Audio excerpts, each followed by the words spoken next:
SIR নিয়ে যখন একদিকে দিল্লির রাজপথ তপ্ত, তখন অন্যদিকে এসআইআর নিয়ে বিরোধিতায়, এসআইআর নিয়ে একাধিক কর্মসূচি গড়ে তুলতে জেলায় জেলায় আন্দোলন কর্মসূচি। উত্তর দিনাজপুরে পরিযায়ী শ্রমিকদের দিকেও বিশেষ নজর দেওয়ার বার্তা আজকের বৈঠক থেকে।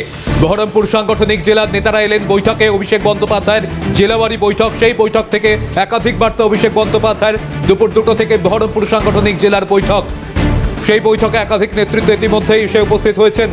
আর এসআইআরে জেলায় জেলায় যে আন্দোলন কর্মসূচি গড়ে তুলতে একাধিক বার্তা দেবেন অভিষেক বন্দ্যোপাধ্যায়। দুপুর 2টো থেকে বহরমপুর সাংগঠনিক জেলার বৈঠক।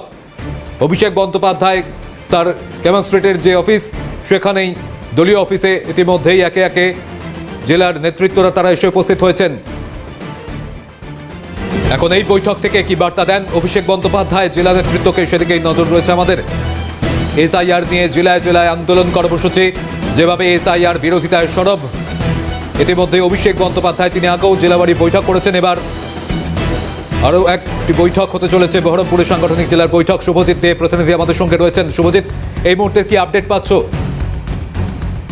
এরা কি যে উত্তর দিনাজপুর জেলার যে বৈঠক, সেই বৈঠক ইতিমধ্যে শেষ হয়েছে। আর কিছুক্ষণের মধ্যেই বহরমপুর সাংগঠনিক জেলার যে বৈঠক, সেই বৈঠক শুরু হবে।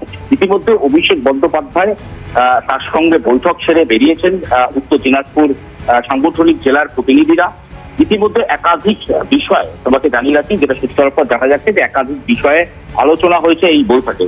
সব থেকে গুরুত্বপূর্ণ যে বিষয়গুলি, সেগুলোর মধ্যে সব থেকে গুরুত্বপূর্ণ যে কোন রকম আলাদা গ্রুপ করে অথবা কোন রকম পকেট লিডারশিপ নয়, একেবারে স্পষ্টত বলা হচ্ছে পকেট লিডারশিপ নয়, দলে যাদেরকে দায়িত্ব দেওয়া হবে তাদেরকে একসঙ্গে কাজ করতে হবে, একযোগে কাজ করতে হবে।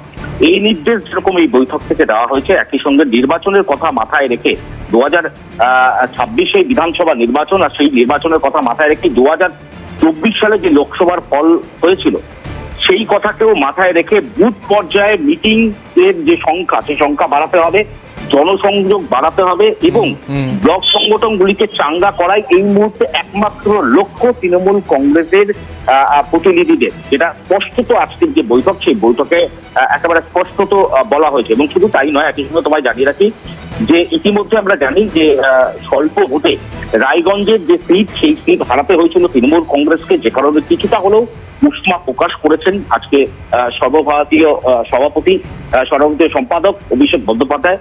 তিনি কিছুটা হলেও উষ্মা প্রকাশ করেছেন। আগামী দিনে যাতে সংগঠনে, রায়গঞ্জের সংগঠনে আলাদা করে জোর দেওয়া যায়, সেই দিকে কিন্তু লক্ষ্য রাখার কথা বলা হয়েছে। শুধু তাই নয়, একই সঙ্গে রাজবংশী এলাকায়, বিশেষ করে রাজবংশী যে এলাকাগুলি রয়েছে, সেই সমস্ত এলাকাগুলিতে একেবারে গুরুত্ব সহকারে সেই সমস্ত এলাকাগুলিতে প্রচার চালিয়ে যেতে হবে।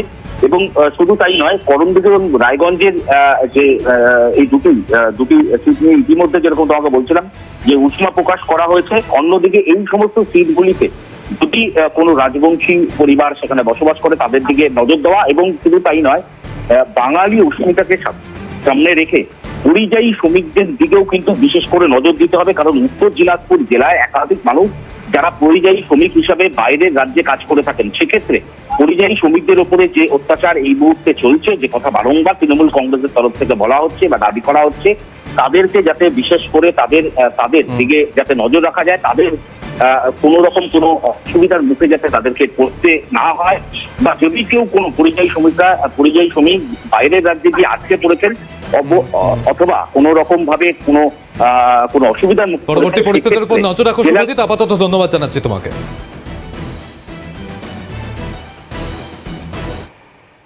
ফিরছি একটি ছোট্ট হেডলাইন্স বিরতির পর, সঙ্গে থাকুন।